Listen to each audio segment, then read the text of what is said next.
ఒక చక్కని చిత్రము గీయబడింది. ఆ చిత్రము కల్వరి ఘట్టం. యేసు ప్రభు వారు సిలువ వేయబడ్డారు. 3 మేకులు ఆయన వేలాడుతూ ఉన్నారు.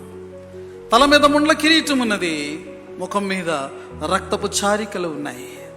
దేహమంతా కూడా మరి ఆ కొట్టబడినటువంటి దేహమంతా కూడా ఎక్కడ చూసినా గాయములు కనబడుతూ ఉన్నాయి. ఆయన దీనుడై శిరము వంచి ఉన్నాడు. ఆయనను పొడుస్తున్నటువంటి సైనికుడు ఒక ప్రక్కన ఉన్నాడు.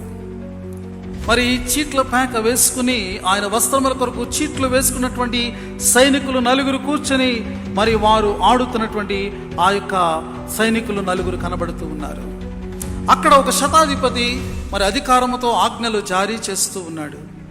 ఇంకా కొంతమంది తలలూచుచు ఆయనను వారు మరి అపహాస్యం చేస్తూ ఉన్నారు. ఇంకా కొంతమంది యాజకుల వంటి వారు అంటూ ఉన్నారు, దిగిరా, నీవు దేవుని కుమారుడు అయితే నిరూపించుకో అని అంటూ ఉన్నారు.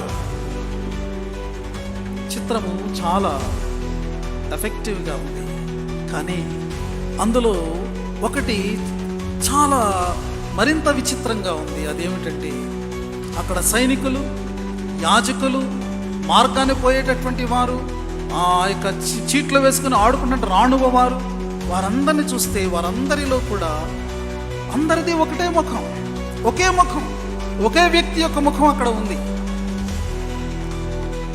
దాన్ని చూసినటువంటి వారు చిత్రకారుని అడిగారు, ఏంటయ్యా ఈ సైనికుడు ముఖం, ఆ సైనికుడు ముఖం, యాజకుడు ముఖం అన్నీ ఒకేలా ఉన్నాయంటే ఒకే ముఖం గీసేవేంటి అంటే, ఆ ముఖం ఎవరిదో కాదు, that is my face.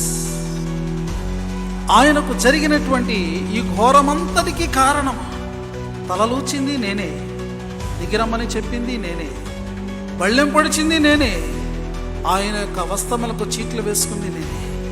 I'm the cause for his death. చిత్రకారుని యొక్క అవగాహన ఎంత గొప్పది. యేసు ఎవరి కోసం సిలువ వేయబడ్డాడు? మన కోసం కాదు, నా కోసం.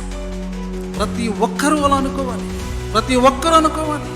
మూకమ్మడి దానిలో కలిపేసి మనం అనుకోకూడదు. whenever you see the cross, remember that you are the cause. నీ పాపమే, నీ యొక్క శాపమే, నీ యొక్క దోషమే, నీ అతిక్రమమే, నీ అవిధేయతే, నీ తిరుగుబాటే, అది నాదే. అందుకేనయ్యా దాన్ని నేను తెలియచేయడానికి నేను దాన్ని గీశాను.